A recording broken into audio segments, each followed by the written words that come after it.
여기를 휴먼타운으로 만들자라고 얘기를 했어요. 사람이 사는 곳, 사람이 편하게 살 수 있는 곳, 그런 마을을 조성하자라고 해서 휴먼타운이라는 지구단위 계획을 묶어서, 그쪽이 성미산로 인근인데 휴먼타운 지구단위 계획이 묶여서 일반 음식점이 못 들어가요. 그리고 휴먼타운 안에서도 필지별로 다 용도를 다 묶어놨어요, 개별적으로. 애초에 휴먼타운 안에서 일반 음식점이 아예 안 되고 술을 못 파는 거죠. 그리고 어떤 지역은 이제 휴게 음식점이 들어갈 수도 있고, 또 어떤 데는 대부분 탑층인데 탑층은 무조건 주택으로 개발을 해야 된다, 이런 규제를 해둔 거예요. 그러다 보니까 휴먼타운이 지정되어 있었던 지역은 개발이 전혀 안 됐던 거고, 휴먼타운을 피해서 앞쪽 미롯길과 뒤쪽 세모길이 개발이 많이 됐기 때문에 그쪽으로 좀 상권이 몰리게 된 게 있습니다. 그렇게 휴먼타운으로 만들려고 했는데 상권이 이렇게까지 발전하게 될 줄은 몰랐던 거예요. 숲길이 만들어지니까 사람이 모이고, 사람이 모이니까 상권이 만들어지게 되고 하는 건데, 이 정도까지 핫해질 줄 몰랐던 거죠. 그래서 이게 한 10년 정도 유지되다가 작년인가 재작년에 휴먼타운 지구단위 계획이 이제 풀리게 돼서 개발을 할 수 있게 된 거예요. 근데 이게 시기적으로 조금 안 좋았던 게, 연남동이 이제 20년도, 21년도에 상업용 부동산 경기가 굉장히 불경기였는데, 그때 이제 대부분의 디벨로퍼들이 많이 와가지고 이제 손바뀜이 됐어요. 사이클이 돌아갔는데, 그 한 번의 사이클이 끝나고 시장이 안 좋아질 때쯤에 휴먼타운이 풀렸기 때문에 더 이상 여기에 지금 시점에서 들어갈 만한 어떤 모험자가 없는 거죠. 그렇기 때문에 아직까지 큰 발전은 이루어지지 않았다. 그리고 당분간도 쉽지는 않을 것 같다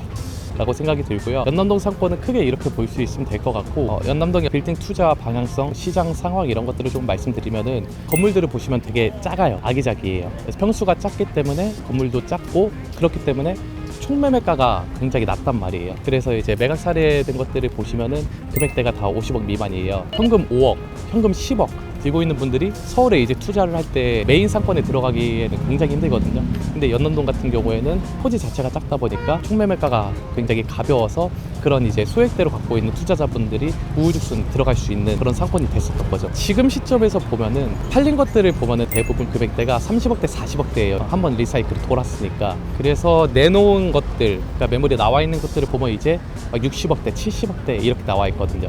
근데 아직 연남동은 50억대 매각 사례를 뚫지를 못했어요. 더 이상 이제 현금 5억, 10억 있는 분들이 좀 들어가기 어려운 금액대가 된 거다 보니까 매매 사례가 조금씩 줄어들고, 그래도 지금 시점에 사실 현금 10억, 15억 정도 있을 때 서울 중심지로 들어가기에는 그래도 총매매가가 아직 안 되니까 아직까지는 좀 연남동에 좀 들어갈 만하다라고 생각은 드는데, 물건을 잘 봐야 된다고 생각을 해요. 평당 1억 정도로 이제 시세가 형성이 되어 있어요. 그리고 우리가 빠져나갈 때 금액도 생각을 해야 되는데, 지금 연남동에서는 매물대가 20억대는 이제 아예 없다고 보시면 될 것 같고, 대부분 들어갈 만한 한 금액대다 하면 30억대 정도가 제일 적합한 것 같아요. 30억대 정도 매물이 있다고 하면은 위치나 단가나 수익률이나 이런 것들을 보고 좀 들어가면 괜찮을 것 같고, 50억이 넘어가게 됐을 경우에 이제 규모의 문제가 조금 발생하게 돼서 메인 도로에 접해 있는 게 아니라고 하면은 아직은 조금 무겁지 않나 라고 좀 생각이 들고요. 그리고 연남동의 단점 이라고 할 수도 있고, 개선이 되어야 될 점이라고 볼 수 있는데, 집가 상승이 일어나려면은 임대료가 올라야 되고, 임대료가 오르려면은 임차인들의 매출이 상승을 해야 되고, 매출이 상승하려면은